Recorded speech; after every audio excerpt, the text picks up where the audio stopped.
اعوذ باللہ من الشیطان الرجیم بسم اللہ الرحمن الرحیم قال اللہ تعالی ان الذين آمنوا وهاجروا وجاهدوا بأموالهم وأنفسهم في سبيل الله والذين آووا ونصروا أولئك بعضهم أولياء بعض والذين آمنوا ولم يهاجروا ما لكم من ولايتهم من شيء حتى يهاجروا وإن استنصروكم في الدين فعليكم النصر إلا على قوم بينكم وبينهم ميثاق واللہ بما تعملون بصیر۔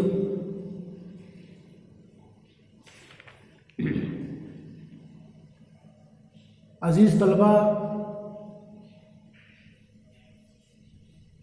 کل کے درس میں بتایا گیا تھا سورۃ الانفال کی آیت نمبر 70 اور 71 میں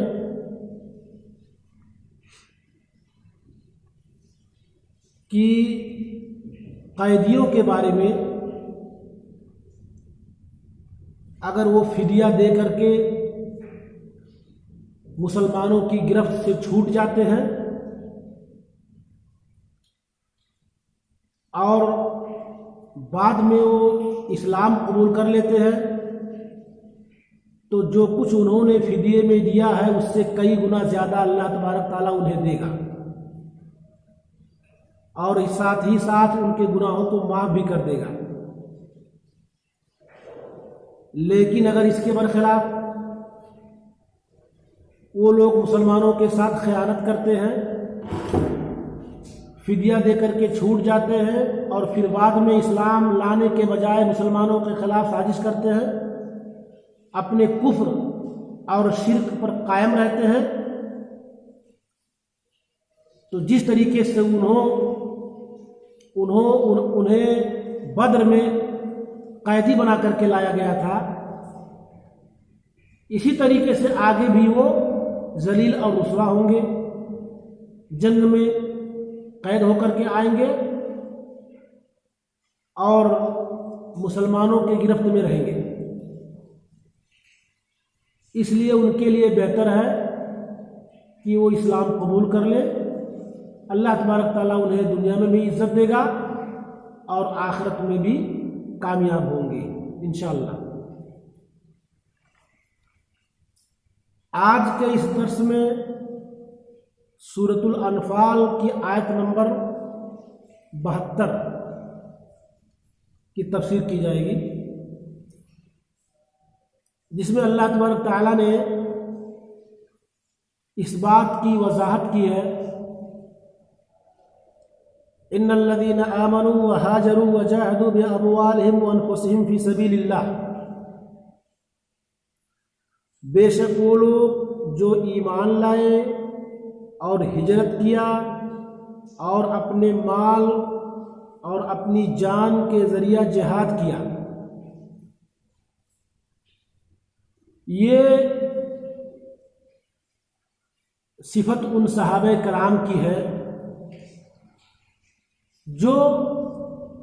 اول وقت میں اسلام لائے اور اللہ کے رسول کا حکم پاتے ہی مکہ سے مدینہ ہجرت کر گئے اور جنگ میں شریک رہے، اپنے جان کی اپنے مال کی قربانی دی۔ یہ سب سے اعلیٰ سب سے بلند مقام کے لوگ ہیں، یعنی ایک نمبر کے لوگ ہیں لوگ مومن۔ یہ مومنوں کی سب سے اونچی کوالٹی جماعت ہے، اچھی کوالٹی، بہترین ایک نمبر۔ کون لوگ؟ جو ایمان لائے اور کیا کیا؟ ہجرت کیا اور اپنے مالوں اور اپنی جانوں کے ذریعہ اللہ کی راستے میں جہاد کیا، اور اس کے بعد 2 نمبر کے مومنین کون ہیں اس وقت؟ والذین آووا ونصروا اولئک بعضهم اولیاء بعض، اور وہ لوگ جنہوں نے ان کو پناہ دیا اور ان کی مدد کی، وہ بعض بعض کے رفیق ہیں، دوست ہیں۔ آوا کو پناہ دینا۔ دراصل اس میں ان لوگوں کا ذکر اللہ تعالیٰ فرما رہا ہے کہ مکہ میں جب اللہ کے رسول صلی اللہ علیہ وسلم نے اسلام کی دعوت دی تو سب سے پہلے لوگوں نے اسلام کو قبول کیا اور اپنے ایمان اور اسلام پر قائم رہے، تکلیفوں کو جھیلتے رہے، کفار کی طرف سے جو سزائیں دی جا رہی تھیں اس کو برداشت کرتے رہے اور اپنے دین پر قائم رہے، یہاں تک کہ اللہ تبارک تعالیٰ نے انہیں ہجرت کا حکم دے دیا۔ تو اللہ کے رسول کے ساتھ انہوں نے ہجرت بھی کی اور مدینہ پہنچنے کے بعد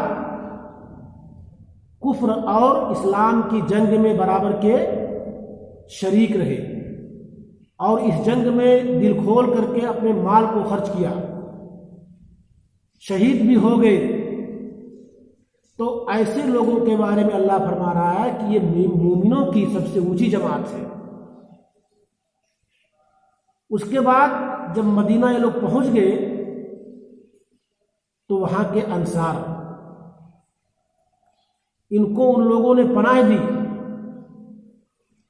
اور ان کا بھی رول کم نہیں ہے۔ انہوں نے کس طریقے سے ان کو پناہ دی، کس طریقے سے انہوں نے ان کو اپنا بھائی سمجھا، ہر چیز میں انہیں شریک بنا لیا۔ اللہ کے رسول صلی اللہ علیہ وسلم نے مہاجرین اور انصار کے درمیان کس طریقے سے مواخات کرائی، بھائی چارہ کرایا۔ اللہ کے رسول صلی اللہ علیہ وسلم صحابہ کرام کو اکٹھا کیا، ایک طرف مہاجرین اور دوسری طرف انصار۔ اس کے بعد ایک ایک کر کے دونوں میں سے بلاتے اور کہتے کہ تم دونوں بھائی ہو، تم دونوں بھائی ہو۔ یہاں تک کہ مدینہ کے انصار نے اس کے ساتھ جو بہترین سلوک کیا وہ رہتی دنیا تک کے لیے مثال ہے۔ انہوں نے اپنے بھائیوں سے کہا، مہاجر بھائیوں سے، کہ آج سے تم میرے بھائی کی طرح ہو، ہمارے ہر چیز میں تمہارا حصہ ہے، ہمارے مال میں، ہماری جائیداد میں، ہمارے کھیت میں، ہمارے باغات میں تم حصے دار ہو۔ یہاں تک کہ جن لوگوں کے پاس ایک سے زائد بیویاں تھیں ان کو طلاق دے کر کے اپنے مہاجر بھائی سے شادی بھی کرا دی۔ یہ ہے مواخات، یہ ہے بھائی چارہ۔ اور شروع میں یہاں تک کہا کہ تم ہمارے مال کے وارث ہو، اگرچہ بعد میں وراثت کا حکم منسوخ ہو گیا،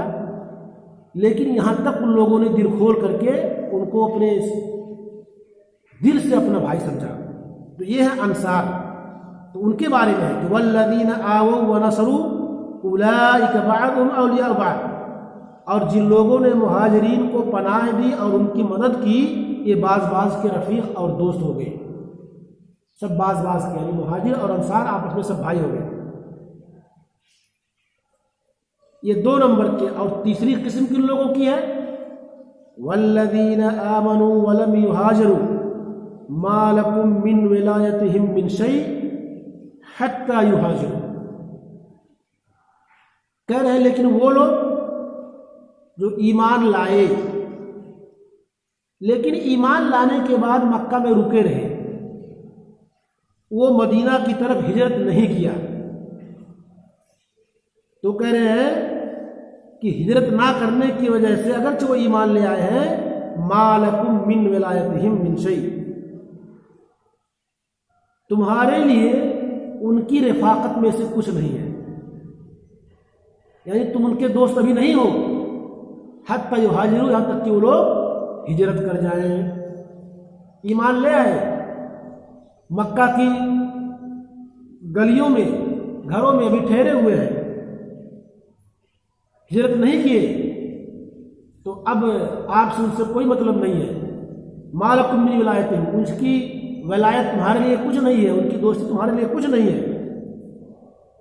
کچھ بھی نہیں ہے، یہاں تک کہ وہ ہجرت کر جائیں۔ ہاں اگر وہ ہجرت کر کے مدینہ آ جائیں تو پھر اور لوگوں کی طرح وہ بھی تمہارے ساتھ ہو جائیں گے، ان کی ولایت تمہارے ساتھ ہو جائے گی، لیکن جب تک وہ مکہ میں ٹھہرے ہیں کچھ نہیں۔ لیکن اگر وہ لوگ وَإِنِ اسْتَنْصَرُوكُمْ فِي الدِّينِ فَعَلَيْكُمُ النَّصْرُ، لیکن اگر وہ لوگ تم سے دین کے معاملے میں مدد مانگتے ہیں، دین کے تعلق سے تم سے مدد چاہتے ہیں، تو کیا کرنا ہے آپ کو؟ فَعَلَيْكُمُ النَّصْرُ، تو تمہارے اوپر ضروری ہے کہ تم ان کی مدد کرو۔ اس کی تفسیر یہ ہے کہ مان لو جو لوگ مکہ میں ایمان لانے کے بعد رہ گئے اور کسی وجہ سے، خوف سے یا اور دوسری کوئی وجہ، مدینہ ہجرت نہیں کی، تو آپ سے اس سے کوئی مطلب نہیں، لیکن اگر وہ آپ سے دین سیکھنے کے معاملے میں مدد چاہتے ہیں تو دین ان تک پہنچاؤ، یا اگر وہ آپ سے کسی ایسی قوم کے بارے میں، کسی ایسی کافر قوم کے بارے میں مدد چاہتے ہیں، یعنی کوئی کافر قوم ان پر حملہ کرنا چاہتی ہے، ان کو تکلیف پہنچانا چاہتی ہے، اور آپ لوگوں سے وہ مسلمان جو مکہ میں رہ گئے ہیں ان کے خلاف مدد چاہتے ہیں، تو آپ کو مدد کرنی ہے۔ ایسا نہیں ہو سکتا کہ آپ مدینہ میں ہیں اور وہ مکہ میں ہیں اور وہ ہجرت نہیں کیے تو آپ سے ان سے مکمل طور سے کوئی مطلب نہیں، ایسی بات نہیں ہے، بلکہ اگر آپ سے وہ دین کے معاملے میں یا اپنے دشمن، کافر دشمن کے مخالف یعنی خلاف اگر وہ آپ سے مدد چاہتے ہیں تو آپ ان کی مدد کیجیے، آپ پر ضروری ہے، مگر الا علی قوم بینکم وبینہم میثاق، لیکن اگر کوئی ایسی قوم ہے جس قوم سے تمہارا اور ان کا اتفاق ہو گیا ہے، عہد و پیمان ہو گیا ہے، کوئی قبیلہ ہے، کوئی کافروں کی کوئی جماعت جس سے آپ سے ان سے معاہدہ ہوا ہے کہ ہم 2 سال 4 سال 6 سال لڑائی نہیں لڑیں گے، اب ان کے خلاف مکہ کے مومن مسلمان آپ سے مدد چاہتے ہیں کہ آپ ان کے خلاف لڑیے، تو آپ کو نہیں لڑنا ہے، کیونکہ آپ نے اس قوم سے معاہدہ کیا ہے، عہد و پیمان کیا ہے، میثاق کیا ہے۔ الا علی قوم، مگر وہ قوم بینکم و بینہم جس میں تمہارے اور ان کے درمیان کیا ہوا ہے؟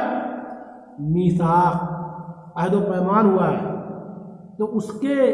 خلاف آپ کو لڑائی نہیں لڑنی ہے۔ واللہ بما تعملون بصیر، اور جو کچھ تم کرتے ہو اللہ تبارک تعالیٰ اس کو دیکھتا ہے، اس سے باخبر ہے۔ میں نے اس میں بتایا آپ کو کہ مومنوں کی قسموں کو اللہ تبارک تعالیٰ نے اس آیت کے اندر بتا دیا ہے کہ جو لوگ ہجرت کر کے اپنے گھروں کو چھوڑ دیا، اپنے مالوں کو چھوڑ دیا اور اللہ کے کلمے کے لیے اور دین کے لیے، دین کو قائم کرنے کے لیے وہ ہجرت کر کے مدینہ چلے آئے، وہ سب سے اعلیٰ مسلمان، اور اس کے بعد مدینہ میں مدینہ کے انصار جنہوں نے ان کو پناہ دی وہ 2 نمبر کے، اور اس کے بعد جو لوگ اپنے گھروں میں ٹھہرے رہے، مکہ میں ہجرت نہیں کیا، تو وہ 3 نمبر کے مسلمان۔ شروع میں انصار اور مہاجرین کے درمیان اللہ کے رسول صلی اللہ علیہ وسلم نے جو مواخات کرا دیا تھا، یعنی بھائی چارہ، یہاں تک کہ وہ لوگ ایک دوسرے کے وارث ہو گئے تھے، یعنی یہ دونوں مہاجر اور انصار انہوں نے کہا کہ تو ہمارے مال کے وارث ہو، لیکن بعد میں وراثت کا حکم منسوخ ہو گیا اور اللہ نے کہا کہ نہیں، وارث وہی ہو سکتے ہیں جو آپ کے رشتہ دار خاص ہیں، چاہے وہ آپ کے نسبی ہوں چاہے سسرالی ہوں، جو رشتے ہوتے ہیں، جو قرآن میں جن کا ذکر کیا ہے کہ تمہارے مرنے کے بعد تمہارے مال کے وارث کون کون لوگ ہوں گے، وہی لوگ وارث ہوں گے، اور باقی جو مہاجر اور انصار کے درمیان وراثت کی بات تھی اس کو اللہ نے منسوخ کر دیا۔